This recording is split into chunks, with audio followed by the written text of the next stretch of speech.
सारे दाने एक एक करके गिर गए। 2-3 दाने बचे थे और 2-3 दाने फल वाली को दिखा कर कहा कि अरे रे ये तो गिर गया, ठीक से बोल भी नहीं पा रहे। फल वाले ने कहा कोई बात नहीं, 2-3 दाने रख दे और तुझे जितना फल चाहिए ले ले। कन्हैया भी सोचे, कन्हैया जब लेना शुरू करते हैं ना तो हमारा सब कुछ ले लेते हैं। फल वाले की टोकरी में जितना भी था सारा फल उठा लिया और लेकर चले गए अंदर। अब आजकल की फल वाली होती ना हमारे मुंबई की, तो कहती बोनी का टाइम है, कुछ तो देना ही पड़ेगा, फ्री में नहीं दूंगी। लेकिन फल वाली कृष्ण के रूप में इतना मोहित हो गई, बोले कन्हैया ले ले, तुझे जितना चाहिए, धंधा तो मैं रोज करूंगी लेकिन आज तेरे रूप पर मैं कुर्बान हूं। कन्हैया सारे फल लेकर चले गए। अब फल वाली क्या, तो सीधा घर पर जाना था, फल तो खत्म हो गए। तो घर जाने के लिए यमुना के तट पर पहुंची, यमुना पार करनी थी और जैसे ही टोकरी नीचे उतारी तो क्या देखती है कि सारी की सारी टोकरी कीमती हीरे मोती और सोने से भर गई। आप तो हरी बोली बोले थे, हम तो यही चाहते हैं। हम तो हमारी दृष्टि तो यहाँ तक ही पहुंचती है, इसलिए हम तो मान लो हमको ऐसा मिल जाए, हमारी टोकरी यदि सोने से गोल्ड से भर जाए, हम सोचेंगे आहा हमारी भक्ति का फल नहीं। आज हमारी भक्ति परिपूर्ण हो गई। ये भक्ति का फल नहीं है, ये माया का फल है। ये आपको फंसाने वाली बात है। इसलिए भागवत सुनिए, जब उस फल वाली ने देखा कि वह टोकरी हीरे मोतियों से भर गई तो वो फल वाली रोने लगी और रोते रोते कहती है कृष्ण कृष्ण,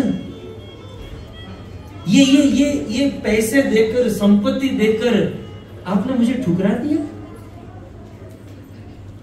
कृष्ण क्या मैंने आपसे ये पैसे मांगे थे, ये संपत्ति मांगी थी? नहीं। फल वाली कहती है कन्हैया मैंने आपसे प्रेम किया है और प्रेम के बदले प्रेम चाहिए, पैसा नहीं चाहिए। हम यदि राम कृष्ण चैतन्य महाप्रभु जगन्नाथ जी से प्रेम करते हैं, भक्ति करते हैं और उसके बदले यदि छोटी मोटी चीज मांगते हैं, ये घाटे का सौदा है, बिल्कुल घाटे का सौदा है। बुद्धिमान बनिए। फल वाली ने क्या कहा, कन्हैया मैंने आपसे प्रेम किया है और पैसा देकर आप मुझे ठुकराना चाहते हैं? नहीं, मुझे ये नहीं चाहिए, मुझे तो आप चाहिए। और वे फल वाले ने वो टोकरी जो सोने गोल्ड से भरी थी, सारी टोकरी यमुना में फेंक दी। न धनम न जनम न सुंदरी, मुझे तो कन्हैया आप चाहिए। और फिर कन्हैया उनके सामने खड़ा हुआ। इस प्रकार भगवान के जो शुद्ध भक्त होते हैं वे भगवान से कुछ नहीं मांगते, उनको मांगना पड़े तो वे भगवान को मांगते हैं।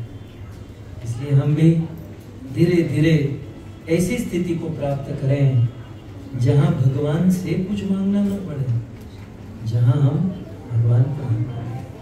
पर एक बात समझ लीजिए, यदि हमको भगवान मिल गए तो कौन सी चीज की कमी रहेगी? लक्ष्मी का नाथ लक्ष्मीपति यदि मिल जाए तो फिर क्या घटेगा? और दुनिया में सारी चीज आपको मिल जाए और प्रभु न मिले तो आपको क्या मिलेगा? राइट? शुद्ध भक्ति हम करें और महाराज दशरथ की तरह, मां कौशल्या की तरह भगवान से कुछ नहीं, भगवान को। इस प्रकार भगवान की बहुत सुंदर सुंदर लीला है। और कितना हो गया है ना टाइम? कितना है? ठीक है।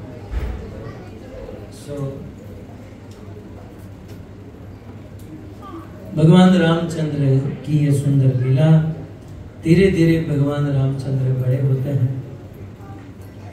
बड़े हुए तो उनको गुरुकुल में भेजा गया।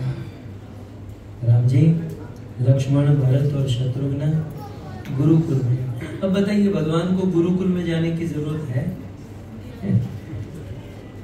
रामायण में लिखा है, जाके वेद श्वास श्रुति चारी, जिनके सांस से चारों वेद प्रकट हुए हैं, है ना, और ऐसे भगवान को गुरुकुल में जाना पड़े, ये तो आश्चर्य है।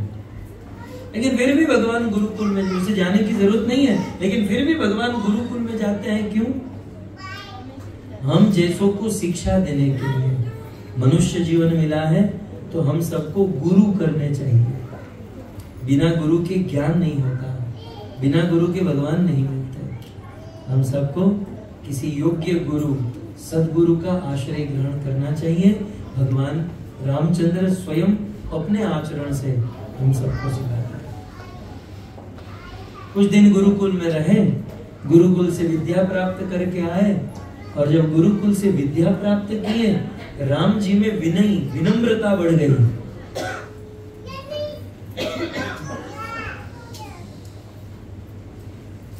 और वर्णन करते हैं कि जब राम जी गुरुकुल से वापस लौटे तो प्रातः काल उठ के रघुनाथा, मात पिता गुरु ना वही माता। रोज सुबह उठकर रघुनाथ भगवान राम अपने माता पिता गुरु के चरणों में प्रणाम करते थे। ये है विद्या का सार। कोई बहुत विद्या प्राप्त करता है, इतने आवाज में 1 घंटा नहीं हो सकता।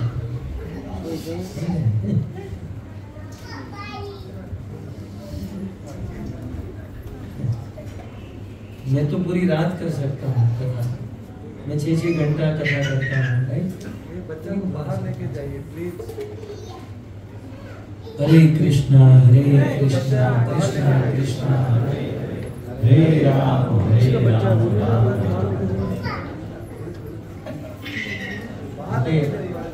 इस माता के साथ में बच्चा है, उनसे निवेदन है आप इस परिसर को छोड़ के कहीं और उनको घुमाइए। यह अनुचित है क्योंकि यहाँ पर सब लोग कथा सुनने आए हैं और किसी एक व्यक्ति के कारण आप सबका नुकसान तो हो रहा है, तो प्लीज आप ध्यान रखिए। हरे कृष्ण।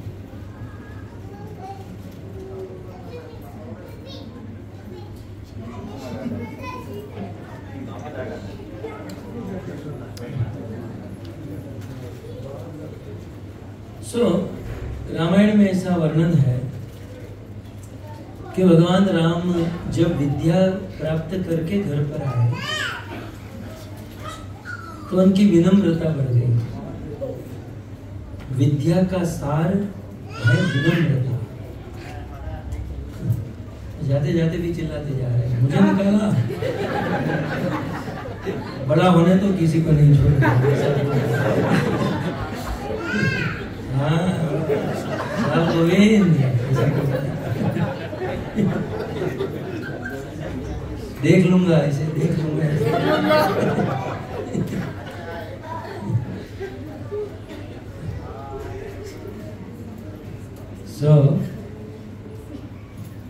क्या? हाँ, विद्या प्राप्त करके आए। तो मैं ये कह रहा हूं कि विद्या जो है ना, विद्या वास्तव में हासिल हुई है कब माना जाएगा? जब हमारे अंदर विनम्रता होगी। बिना विनम्रता के विद्या टिकती नहीं है। यदि विनम्रता न हो तो विद्या का कोई लाभ नहीं है। विनम्रता। राम जी विद्या प्राप्त करके आए तो उनकी प्रथम लीला यही हुई कि रोज सुबह उठकर माता पिता को प्रणाम करना, गुरु जी को प्रणाम करना, सबको प्रणाम करना। राम जी का शील आचरण पूरे अयोध्या को भाने लगा। सारे अयोध्या की प्रजा वैसे तो जन्म से ही प्रेम करती थी, लेकिन राम जी का शील देखकर, उनका आचरण देखकर और प्रेम। धीरे धीरे समय बीतने लगा। अयोध्या में सब कुछ आनंदमय था। लेकिन एक दिन की बात, गाधी महाराज, गाधी क्षत्रिय राजा थे जिसका नाम था गाधी, और क्षत्रिय राजा गाधी के पुत्र हुए जिसका नाम था महर्षि विश्वामित्र। यद्यपि विश्वामित्र क्षत्रिय थे, लेकिन उनको ब्राह्मण बनने की बड़ी इच्छा थी, इसलिए 10,000 वर्ष तक विश्वामित्र क्षत्रिय, विश्वामित्र ने 10,000 वर्ष तक तप किया और तपस्या करके सर्टिफिकेट वशिष्ठ जी से प्राप्त किया कि वास्तव में अब मैं ब्राह्मण हो चुका हूं। सो ऐसे महर्षि विश्वामित्र सिद्धाश्रम में यज्ञ कर रहे थे और उनके यज्ञ में अनेकों असुर बाधा दे रहे थे। क्या कर रहे थे? विश्वामित्र क्या कर रहे थे और असुर क्या कर रहे थे? यज्ञ में जो बाधा देते हैं उसको क्या कहते हैं? ये भागवत कथा को भी यज्ञ कहते हैं।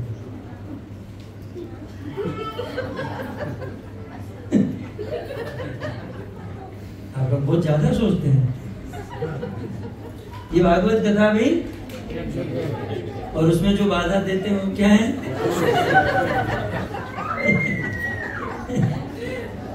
तो विश्वामित्र यज्ञ कर रहे थे और यज्ञ में असुर बाधा दे रहे थे। असुरों का तो यही काम है कि जहां अच्छा कार्य हो ना, वो असुर लोग देख नहीं पाते। वैसे असुरों को यज्ञ में बाधा देने से उसको पर्सनली कुछ नहीं मिलता। बताओ, कोई यज्ञ कर रहा है, उसमें बाधा देने से क्या 200-500 रुपया मिल जाएगा? उसमें क्या मिलेगा? मिलेगा कुछ नहीं। लेकिन हाँ, किसी का अच्छा नहीं होना चाहिए, और किसी का अच्छा देखकर हृदय में जलन हो, इसी का नाम है असुर। अब ऐसा मत समझ, असुर वही होता है जिसके 2 बड़े-बड़े सींग होते हैं। ऐसे ही असुर होते हैं, ऐसा नहीं है। दूसरों का भला, दूसरों का अच्छा, दूसरों की प्रगति देखकर हृदय में जलन होती है किसी को, तो वो भी असुर है। यहाँ पर कितने हैं अपने आप को समझ लीजिएगा। कुछ लोग स्मॉल साइज के असुर हैं, कुछ मीडियम साइज के हैं, कुछ एक्स्ट्रा लार्ज साइज के हैं, और कुछ तो असुरों के बाप हैं। राइट? सो विश्वामित्र यज्ञ कर रहे थे, असुर लोग बाधा दे रहे थे। विश्वामित्र ने, उनको पता चला कि प्रभु का प्राकट्य, राम जी का जन्म हो चुका है, तो राम जी का प्रताप, उनकी लीला संसार को देखनी चाहिए। सो विश्वामित्र महाराज दशरथ के राज्य में आते हैं और महाराज दशरथ विश्वामित्र का स्वागत करते हैं, भोजन कराते हैं, पूजा कराते हैं, सुंदर आसन पर बिठाते हैं, और राजा दशरथ अपने पूरे समाज को लेकर दोनों हाथ जोड़कर विश्वामित्र के चरणों में बैठते हैं और निवेदन करते हैं कि प्रभु, वैसे तो आप पूर्ण रूप से संतुष्ट हैं, लेकिन आप मेरे अयोध्या में, मेरे दरबार में आए, बताइए मैं आपकी क्या सेवा कर सकता हूँ? तब विश्वामित्र कहते हैं कि मैं सिद्धाश्रम में यज्ञ कर रहा हूँ और असुर समूह सतावनी मोरे, ये बहुत सारे असुर हैं, ताड़का, मारीच, सुबाहु, ये सब लोग मुझे सता रहे हैं, मेरे यज्ञ में बाधा दे रहे हैं। तो उस असुरों से मेरे यज्ञ को सुरक्षित रखने के लिए मैं आपके ज्येष्ठ पुत्र राम और लक्ष्मण को लेने के लिए आया। जैसे ही दशरथ जी ने सुना कि राम और लक्ष्मण को लेने विश्वामित्र, महाराज दशरथ अवाक रह गए, दंग रह गए और कहने लगे, महाराज क्या बोल रहे हैं आप जानते नहीं, इतने बुढ़ापे में मुझे पुत्र की प्राप्ति हुई है, मेरे जीवन में मुश्किल से कोई सुख के दिन, आनंद के दिन आए हैं, और आप राम और लक्ष्मण को ले जाओगे। राम मेरे प्राण है महाराज, आप राम को लेकर जाओगे, मेरे प्राण चले जाएंगे। आपको यज्ञ की रक्षा करने ना, तो मैं आपके साथ चलता हूँ, मैं पूरी सेना को आपके साथ भेजता हूँ, और छोड़ो सिद्धाश्रम को, आप मेरी अयोध्या में यज्ञ कर लीजिए। मैं आपको गाय देता हूँ, घी देता हूँ, आप जितना कहो उतना दान करूं, लेकिन आप राम को मत लेकर जाइए। राम के बिना हम जी नहीं सकते, राम मेरे प्राण। सो राम के जाने की बात आई, राजा दशरथ दुखी हो गए, गदगद हो गए।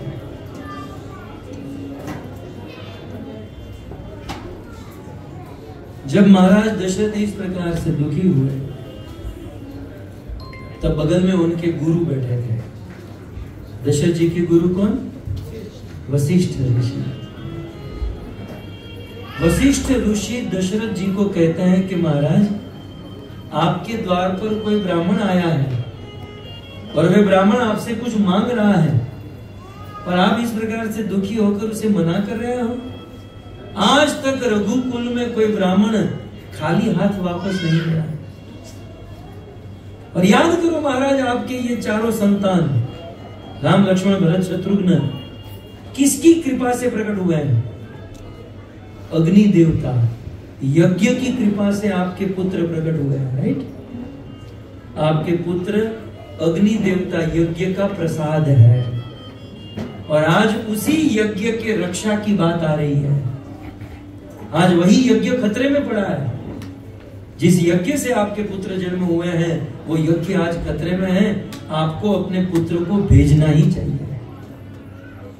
जब इस प्रकार से दशरथ के गुरु ने कहा तो दशरथ जी चुप हो गए और महर्षि विश्वामित्र राम और लक्ष्मण को लेकर चले गए। कथा आप सब जानते हैं। लेकिन मेरा एक प्रश्न है, राम और लक्ष्मण जब जा रहे थे तो दशरथ जी इतने दुखी हुए, कौशल्या दुखी हुई, इसका कोई वर्णन नहीं है ना। दशरथ जी का बहुत वर्णन है, चाहे वाल्मीकि रामायण, तुलसीदास जी की रामायण में कि बड़े दुखी हुए, मना किए। लेकिन कभी आपने सुना कि कौशल्या ने मना कर दिया, कौशल्या दुखी हो गई? कभी नहीं। इवन कौशल्या को ज्यादा दुखी होना चाहिए था। बाप तो फिर भी थोड़ा सा हृदय कठोर होता है, थोड़ा मजबूत होता है। माँ तो माँ होती है। माँ जो है ना अपने बच्चों से इतना प्रेम करती है, इतना प्रेम करती है कि बच्चा कहीं पढ़ने गया और घर पर आया हो, कहते हैं अरे रे मेरा बेटा बिल्कुल सूख कर पतला हो गया, कुछ खाता नहीं। वो 150 किलो का हो चुका है, लेकिन माँ को अपना बेटा बिल्कुल बारीक पतला ही दिखाई देता है। बिल्कुल पतला हो गया, बिल्कुल सूखा पतला हो गया, 150 किलो हो गया भाई उसका। इसलिए किसी ने बहुत सच कहा, माँ जो है ना अपने बेटे का पेट देखती है और पत्नी पाकिट देखती है। माँ पत्नी बेटे का पेट देखती है और पत्नी, माँ कहती है तूने खाया कि नहीं, पत्नी कहती तू लाया कि नहीं। माँ यही कहते हैं खाया कि नहीं खाया। और स्कूल में भी बच्चे जाते ना, बेटा डिब्बा खा लेना, उसको पता है बेटा बाजू वाले का भी डिब्बा खा जाता है, तब तो इतना मोटा हुआ है। लेकिन माँ तो माँ होती है। सो प्रश्न ये है, रामायण तो यही है ना, कुछ नई बातें मैं आपको कर रहा हूं जो जनरली नहीं होती है। सो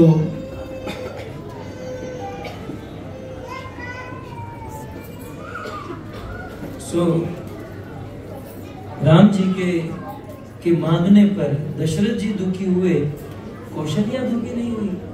इवन कौशल्या को ज्यादा दुखी होना चाहिए था, है ना। क्यों दुखी नहीं हुई? इसका कारण है कि जब राम जी छोटे थे और ये साधु संत राम जी का दर्शन करने के लिए आते थे, तो एक दिन कौशल्या ने एक साधु को कहा कि भाई आप लोग दर्शन करने आते हो, मेरे राम का जरा भविष्य देखकर बताओ ना, क्या इसके हाथों में लिखा है। तो साधु ने राम का भविष्य देखा और कहा कि ये होगा, ये होगा, ये होगा। और राम जब 18-20 साल के होंगे तो एक साधु आएगा और राम और लक्ष्मण को लेकर चला जाएगा। लेकिन राम लक्ष्मण को लेकर जाएगा और जब वापस आएंगे तो अकेले नहीं, अपनी पत्नी को साथ में लेकर आएंगे। मतलब जाएंगे 2, आएंगे 4, समझे। और हर माँ चाहती है कि बेटा जब बड़ा हो जाए तो बेटा शादी कर ले। बेटा जब थोड़ा सा बड़ा होता है 20, 22, 25 साल का, तो बस उसके पीछे पड़ जाती है, कोई लड़की देखना, शादी करना, शादी करना। लेकिन बेचारी माँ जानती कहाँ है कि जब वो शादी करेगा तब बेटा तुम्हारा नहीं रहेगा, वो अपनी पत्नी का हो जाएगा। लेकिन माँ कौशल्या को पता था कि राम के लिए भविष्यवाणी की गई है कि जब कोई साधु उसे लेकर जाएंगे शादी करके। तो कौशल्या अंदर से प्रसन्न थी, अच्छा है जा रहा है, क्योंकि जाएगा 1, आएगा 2। ये जा रहा है चप्पल में, आएगा कपल में। माँ कौशल्या ने क्या सोचा, जा रहा है आएगा। इसलिए कौशल्या तो अंदर से खुश थी। दशरथ जी थोड़ा सा रो रहे थे, और उस साधु ने कहा था ये बात किसी को मत बताना, इसलिए कौशल्या ने दशरथ को भी नहीं बताई। नहीं तो यदि वह साधु ने ये बात कौशल्या को नहीं बताई होती तो दशरथ जी तो दुखी हुए, कौशल्या तो मर ही जाती। तो ये बताना उचित था इस लीला को सुरक्षित रखने के लिए। विश्वामित्र राम और लक्ष्मण को लेकर चले गए। राम और लक्ष्मण अपने कंधे पर धनुष बाण तरकस सब कुछ लेकर विश्वामित्र के साथ चल रहे हैं।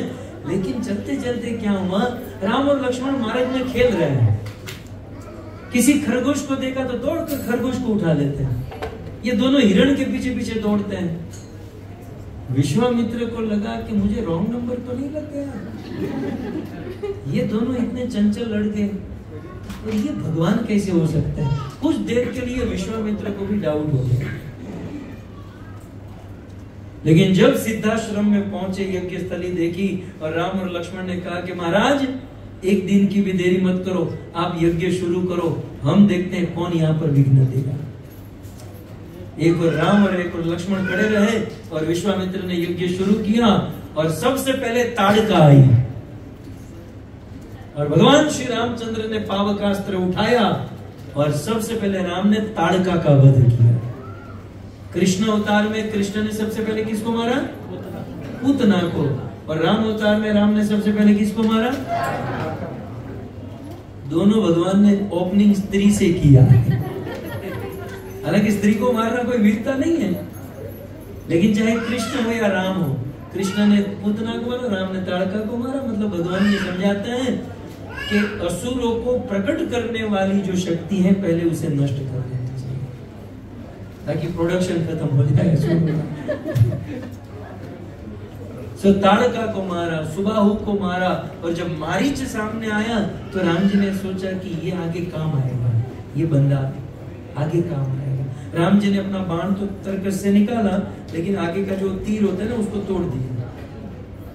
और बाण को राम जी ने मारीच के ऊपर ये ऐसे मारा, केवल हाथ से ऐसे मारा। वो मारीच 7 समंदर पार जाकर भारत में, सिद्धाश्रम भारत में है, और मारीच 7 समंदर पार भारत से मॉरिशस कितना दूर है? मॉरिशस में जाकर गिरा। मॉरिशस जानते ना, अफ्रीका के बगल में। हमारी बहुत सारी कथाएं वहां पर होती है। ये मॉरिशस नाम मारीच से हुआ, आप समझ रहे हैं? मारीच से ये मॉरिशस नाम हुआ। तो 7 समंदर पार जाकर गिरा। आगे कथा है ना कि रावण जब सीता का हरण करना चाहता था, सोचा मैं कैसे हरण करूं, तो रावण मारीच के पास आया और कहा कि मारीच, सीता का हरण करना है, तुमको हिरण बनना है। मारीच ने कहा कौन सीता? बोले राम की पत्नी। बोले राम को कभी देखा, राम को कभी मिले? रावण ने कहा कभी नहीं देखा, कभी नहीं मिला। बोले मैं मिला हूं। सीता का हरण करने का सपना भी छोड़ दे रावण। बोले क्यों? बोले एक बार मैं राम जी के सामने गया और उसने बिना फर का बाण, वो भी बिना धनुष पर चढ़ाए, ऐसे मारा, 7 समंदर पार आकर गिरा। र शब्द की कोई चीज देखता हूं ना, फिर भी वो याद आ जाता है। और वो बाण ऐसा लगा मुझे पीछे, ऐसा लगा कि मैं ठीक से बैठ नहीं पाता हूं। सोता भी हूं तो टेढ़ा सोता हूं। और बाण लगने के बाद बस दिन भर राम राम राम राम राम राम, राम। ये मारीच ने अपना अनुभव कहा था। रावण ने कहा तू भी राम का भगत हो गया, यदि तू मेरे साथ नहीं आएगा तो तलवार से तुझे मार डालूंगा। तब मारीच ने सोचा ऐसे 3rd क्लास के असुर के हाथों से मरना उससे तो अच्छा है मैं मेरे राम के हाथों से मरूं, मरते मरते राम का दर्शन तो होगा। तो ये मारीच, तो राम जी ने मारीच को फेंक दिया। विश्वामित्र का यज्ञ संपन्न हुआ। महर्षि विश्वामित्र प्रसन्न हुए। अब राम जी को विदा करना ही था। तब तक तो जनकपुर से पत्र आया कि जनक नंदिनी, जनक दुलारी, सीता का विवाह होने जा रहा है, सीता का स्वयंवर है, तो महर्षि आप हमारे वहां पधारिए। विश्वामित्र राम और लक्ष्मण को कहते हैं आपके पास 2 ऑप्शन है, या तो आप अयोध्या वापस लौट जाओ, या तो जनक जी का ये लेटर आया है कि मेरी बेटी की शादी है तो आप आइए, तो चाहो तो आप मेरे साथ चलो। विश्वामित्र ने कोई फोर्स नहीं किया था, लेकिन राम भी इतने चालू आइटम है, मतलब गुरुजी इतना फोर्स कर रहे हैं तो अब क्या करें यार। तो आपके यज्ञ की रक्षा किए तो साथ लगे हाथ उसके यज्ञ को भी हम रक्षा कर रहे हैं। राम और लक्ष्मण दोनों में विश्वामित्र के साथ चले हैं और सिद्धाश्रम से जनकपुर जा रहे हैं। गंगा के तट से होते हुए माँ गंगा का दर्शन करते हुए, गंगा की कथा सुनते हुए घोर वन से जा रहे हैं। और जाते हुए राम जी ने एक दृश्य देखा। दृश्य क्या था? आश्रम एक दीक मग माही, खग जीव जंतु तह नाही, पूछा मुनि शिला प्रभु देखी, सकल कथा कही विशेषी। राम जी ने उस घोर वन में एक आश्रम देखा और उस आश्रम की बनावट बहुत सुंदर थी, लेकिन आश्रम में कोई खग जीव जंतु पशु पक्षी कुछ नहीं था। लेकिन उस आश्रम के द्वार पर एक पत्थर की मूर्ति, स्त्री की एक मूर्ति ऐसे बैठी हुई थी। तब राम जी विश्वामित्र गुरु जी से कहते हैं कि गुरुदेव बताइए कि ये आश्रम किसका है, तो स्त्री कौन है, यहाँ क्यों बैठी? तो विश्वामित्र कहते हैं कि हे राघव, ये कोई साधारण स्त्री नहीं, ये गौतम ऋषि की पत्नी अहल्या है। और अहल्या अपने पाप के कारण नहीं, परंतु पति के श्राप के कारण यहां पत्थर बनकर बैठी है। राघव, आप अहल्या के पास जाइए और अहल्या के मस्तक पर अपना चरण रखिए, उनका उद्धार कीजिए।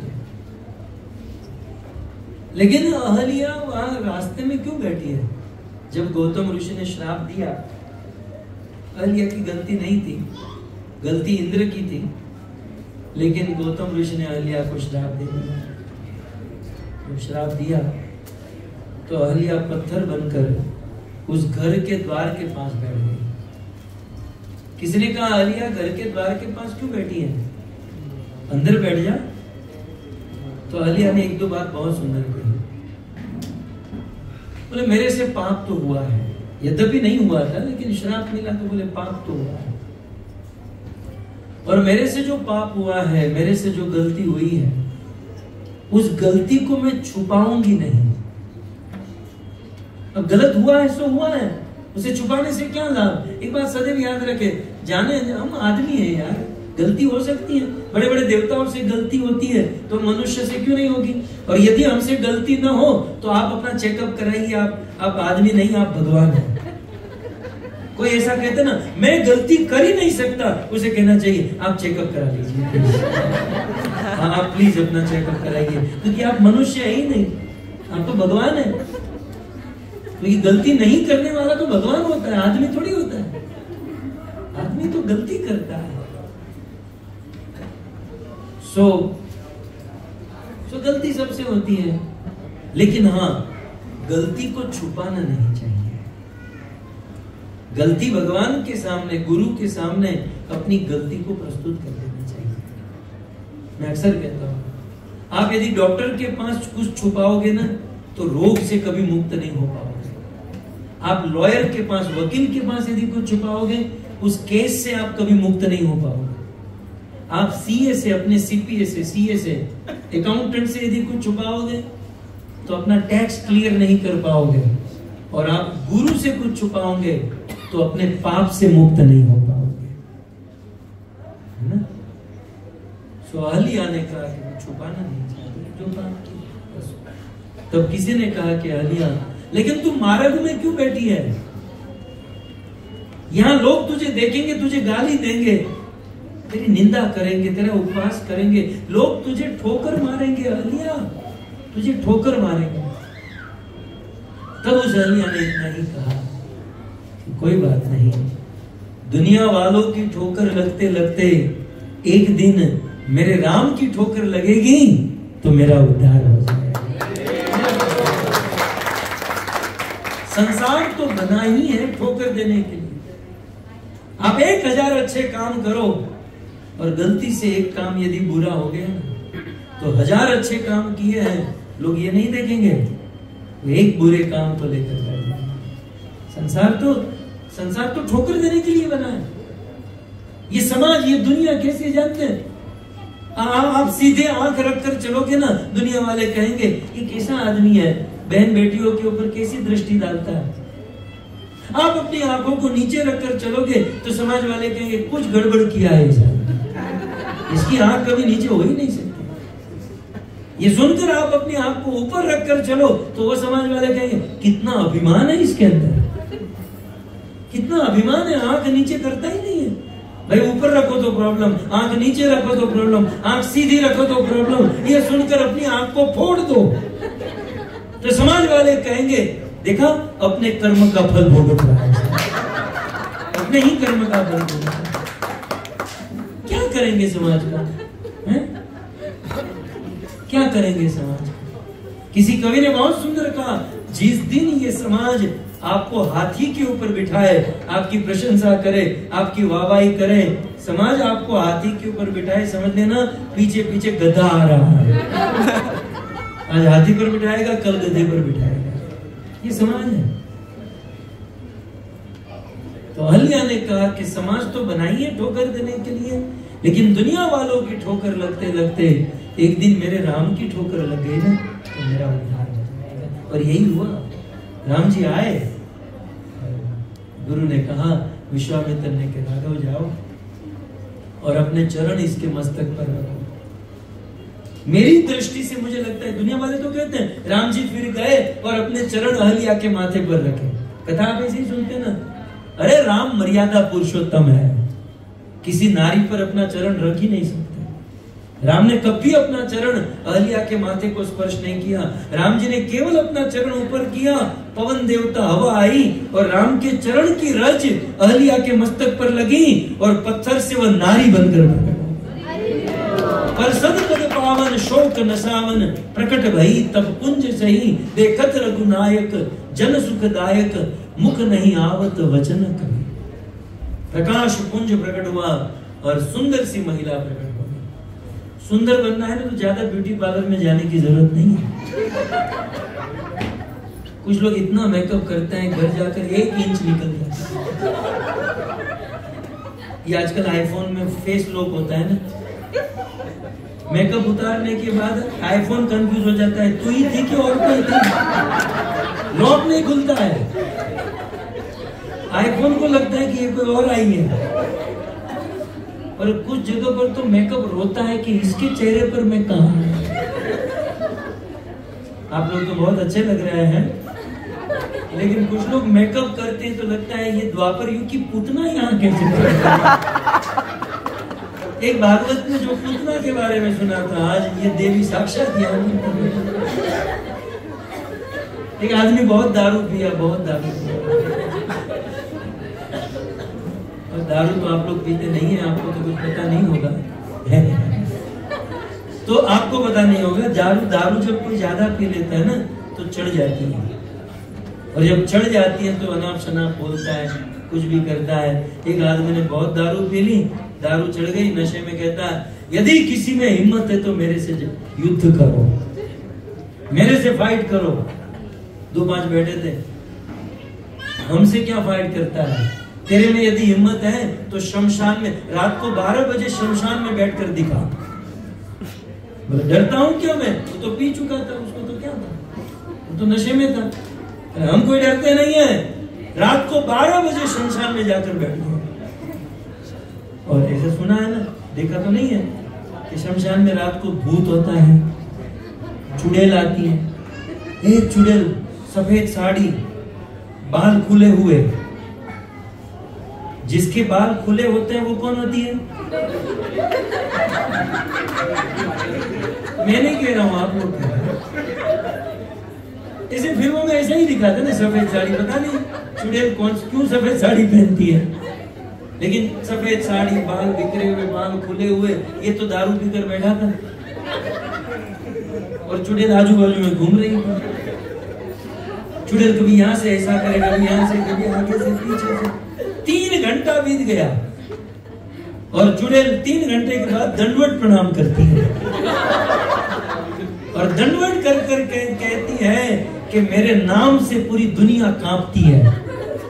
पूरा संसार चुड़ैल के नाम से कांपता है, और मैं 3-3 घंटे से तुझे डरा रही हूं, तुझे डर नहीं लग रहा? और आपके अलिम का ही आदमी था, यहाँ का, तो यहाँ का आदमी बोले तुझे डर नहीं लग रहा है? उस आदमी ने कहा डर काहे का? बोले मैं इतनी डेंजरस चुड़ैल हूं, तुझे डर नहीं लग रहा है? बोले तेरे से डेंजर तो मेरे घर पर है। वो जो मेकअप करती है ना, तो तेरे से ज्यादा डेंजर लगती है। तू तो हीरोइन लगी, बैठ जा यहाँ मेरे बाजू में आ जा। बताओ ये आदमी कितना परेशान हो चुका है।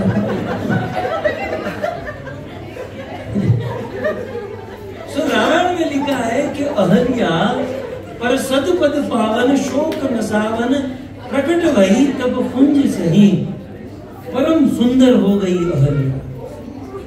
और परम सुंदर कैसे हुई? राम जी के चरणों की भज लेने से, प्रभु के चरणों का स्मरण करने से, भक्ति करने से वास्तविक सुंदरता आती है। कई बार लोग मुझे कहते हैं प्रभु आप कथा करते हैं, हम आपको देखते हैं, आपका चेहरा बहुत चमकता है, कौन सा क्रीम लगाते हैं? देख लो जरा, देख लो कौन सा है। कोई क्रीम नहीं है। कहाँ काहे का क्रीम? माला जाप करते हैं, भक्ति करते हैं, कथा करते हैं, और भगवान चकाचक रखते हैं, आनंद करा देते हैं। तो सुंदर बनने के लिए भक्ति करनी चाहिए, भगवान का नाम लेना चाहिए, भगवान की कथा सुननी चाहिए। हरे कृष्ण। आप सभी भक्तों ने बड़े धैर्य से कथा का श्रवण किया। आप सभी भक्तों का धन्यवाद।